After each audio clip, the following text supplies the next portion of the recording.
पढ़ते हैं ई टेस्ट के बारे में। तो ई टेस्ट आखिर होता क्या, टेस्ट कहाँ यूज होता है? तो ये जो ई टेस्ट होता है ये एक क्वांटिटेटिव एंटीबायोटिक ससेप्टेबिलिटी टेस्ट है।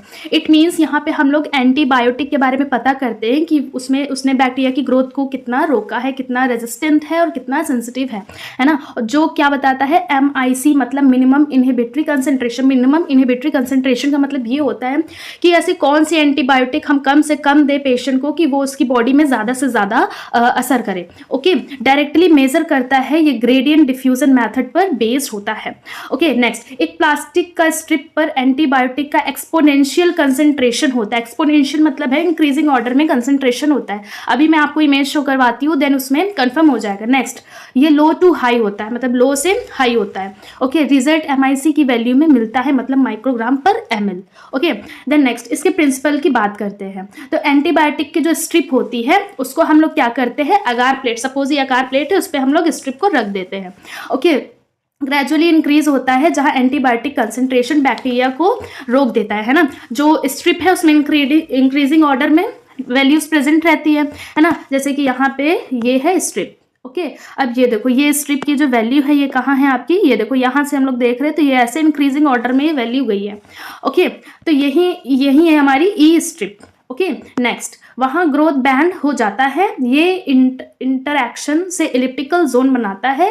इलिप्स का इंटरसेक्शन एग्जैक्ट MIC बताता है ना। अब देखो यहाँ पे जो स्ट्रिप है ये है हमारा इलिप्टिकल शेप का जोन। ओके, इलिप्टिकल का मतलब होता है जब कोई सर्किल को हम लोग स्ट्रेच कर देते, खींच देते हैं ना, तो ये क्या बन जाता है, ओवल शेप बन जाता है। और जहां पे ये जो लाइन है, जहां पे ये इंटरसेक्ट हो रहा है, जहां पे ये क्या हो रहा है, इंटरसेक्ट हो रहा है, यही हमारी हो गई MIC की वैल्यू, है ना। नेक्स्ट, अब इसके बात करते हैं हम लोग कुछ मेथड और उसके स्टेप्स के बारे में। ये जो सबसे पहले हम लोग स्टार्ट करते हैं इस मेथड को, कैसे प्रिपेयर प्योर बैक्टीरियल आइसोलेट, है ना। तो सबसे पहले हमें पता है हम कल्चर मीडिया लेते हैं और कल्चर मीडिया में हम लोग कॉलोनीज को ग्रो करवाते हैं। सपोज ये हमारी कल्चर मीडिया हो गई और इसमें ये हमारी कॉलोनीज ग्रो हो गई हैं। Next, prepare 0.5 mc Farland's standard suspension. अब हम लोग क्या करेंगे, एक बॉटल लेंगे और एक बॉटल में कितना हम लोग का सॉल्यूशन रहेगा, 0.5 mc फर्लैंड। ओके, 0.5, इसमें हम लोग क्या करेंगे, mc फर्लैंड का सॉल्यूशन लेंगे, कितना, 0.5। ओके, देन चलो मैं ब्लू से कर देती हूँ। ये सपोज हम लोगों ने mc फर्लैंड का सॉल्यूशन ले लिया है। अब नेक्स्ट इसमें हम लोग क्या करेंगे, ये जो हम लोग की कॉलोनी थी, सपोज ये येलो कलर की क्या है, ये कॉलोनीज ग्रो हुई हैं कल्चर मीडिया में। अब इस कॉलोनीज को हम लोग उठाएंगे वायर लूप की हेल्प से। किसके हेल्प से हम लोग उठाएंगे, इस कॉलोनीज को उठाएंगे वायर लूप की हेल्प से। अब ये जो कॉलोनीज है जो कि हम लोगों ने वायर लूप की हेल्प से उठाया है, अब इसको हम लोग कहाँ मिक्स कर देंगे, इसी कॉलोनीज को हम लोग mc फर्लैंड सॉल्यूशन में मिक्स कर देंगे with the help of the wire loop. Okay, जब हम लोगों ने इस कॉलोनीज को मिक्स कर दिया है, ये देखो mc फर्लैंड सॉल्यूशन में इस कॉलोनीज को मिक्स कर दिया, देन मिक्स करने के बाद ये एक सस्पेंशन हमारे पास रेडी हो गया है, जिसमें क्या है, mc फर्लैंड सॉल्यूशन है और हमारी कुछ बैक्टीरिया की कॉलोनीज है।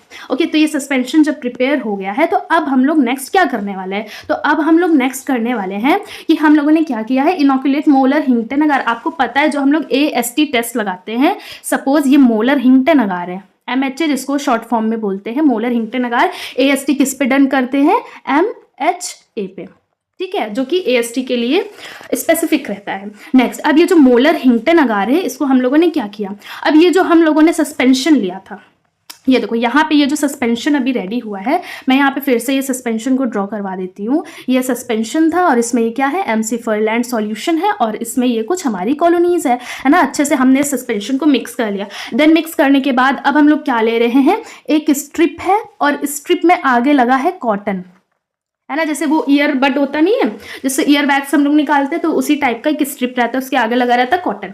देन इस स्ट्रिप को हम लोग इसमें क्या करेंगे, डिप करेंगे mc फर्लैंड सॉल्यूशन में। डिप करने के बाद हम लोग लॉन कल्चर करेंगे।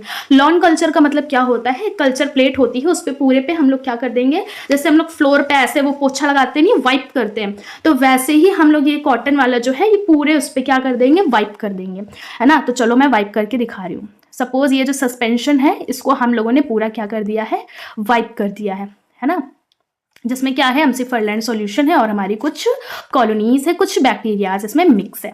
ओके, देन इसको हम लोग करने के बाद अब इस प्लेट को हम लोग क्या करेंगे, इस प्लेट को हम लोग ड्राई करेंगे 3 से 5 मिनट के लिए, है ना। तो 3 to 5 मिनट के लिए इसको हम लोग छोड़ देंगे। क्यों छोड़ देंगे, ताकि ये प्लेट क्या हो जाए, ड्राई हो जाए।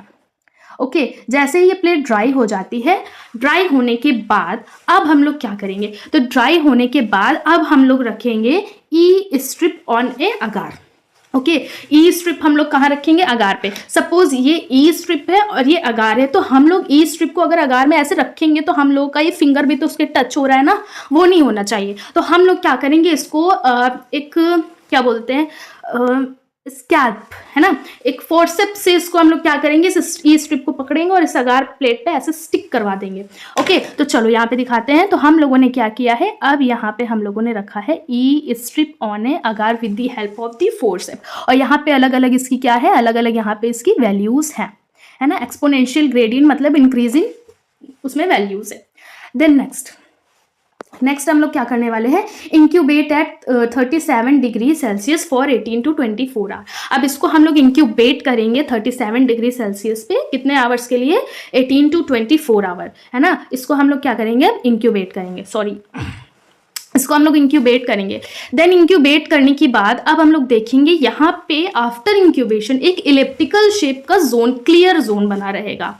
ओके तो यहाँ पे चलो जोन भी बना देते हैं हम लोग है ना। तो सपोज ये इलिप्टिकल, ओ गॉड, तो यहाँ पे क्या हो गया है, तो यहाँ पे हम लोगों ने जब रखा है ये एक ओवल जोन बन गया है, ठीक है। इसको हम लोग इलिप्टिकल शेप बोलते हैं, स्ट्रेच सर्किल है ना। अब ये जोन जहाँ पे इंटरसेक्ट हुआ है यही हमारी MIC की वैल्यू आ गई है, मिनिमम इनहिबिटरी कंसंट्रेशन की वैल्यू आ गई है। ओके सो नेक्स्ट देखते हैं, इस स्ट्रिप को हम लोगों ने क्या किया था, इंक्यूबेट किया था 37 डिग्री सेल्सियस में फॉर 18 to 24 आवर है ना। इलिप्टिकल इनहिबिट जोन बन जाएगा और जोन बनने के बाद उसकी MIC वैल्यू को रीड कर लेंगे। चलो समझते हैं कि ईजी से डायग्राम की हेल्प से।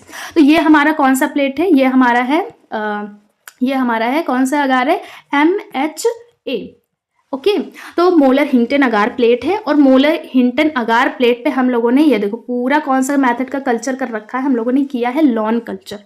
कौन सा कल्चर किया है, लॉन, ठीक है, लॉन कल्चर किया है हम लोगों ने, समझ जाओ, ठीक है। लॉन कल्चर करने के बाद अब इसको हम लोगों ने इंक्यूबेशन के लिए रख दिया है। कितनी देर के लिए हम लोग इसको इंक्यूबेट करेंगे, 18 से 24 आवर के लिए हम लोगों ने इसको क्या किया है, इंक्यूबेट किया है, ठीक है। अब जब ये इंक्यूबेट हो गया है, इंक्यूबेट होने के बाद जब हम लोग नेक्स्ट टाइम कंप्लीट होने के बाद आफ्टर इंक्यूबेशन हम लोगों ने देखना है इसमें, तो यहाँ पे ये देखिए आपका एक जोन बन गया है। ये जो जोन है ये इलिप्टिकल शेप का जोन है। अब इलिप्टिकल शेप क्या होता है, मतलब इलिप्टिकल शेप का मतलब होता है एक सर्कल है, इसको आप लोगों ने खींच लिया, स्ट्रेच कर दिया। देखो ये सर्कल जैसा दिख रहा है और यहाँ पे स्ट्रेच हो गया है ना, ये स्ट्रिप में आपका ऐसे ही आता है।